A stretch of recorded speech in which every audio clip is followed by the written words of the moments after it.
तुम्ही six sigma project वापरता काय?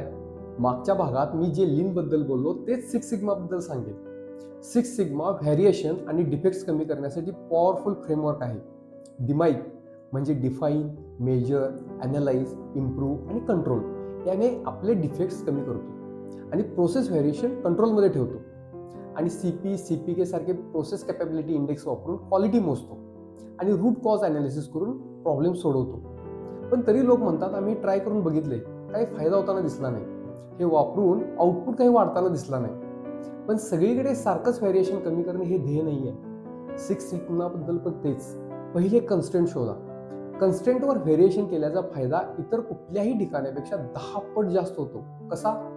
समजा तुमच्या कन्स्टंटवर 4% डिफेक्ट रेट आहे आणि तो तुम्ही सिक्स सिग्मा वापरून 2%वर आणला तर थ्रूपुटमध्ये लगेच 2% वाढ होते. हे आधी न करता जर नॉन कन्स्टंट प्रोसेस जवळजवळ 0 डिफेक्ट्सवर गेली तरी थ्रूपुट अजिबात बदलत नाही.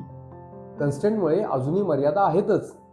माझ्या अनुभवानुसार मी सांगेन की six sigma black belt projects कन्स्टंटवर पहिल्यांदा लावा. तिथून मग मागच्या प्रोसेसकडे सिक्स सिग्मा वापरायला सुरुवात करा. मागे सांगितल्याप्रमाणे रिजेक्शन रेट कमी करण्यासाठी हा एक जबरदस्त आणि अत्यंत उपयोगी पर्याय आहे.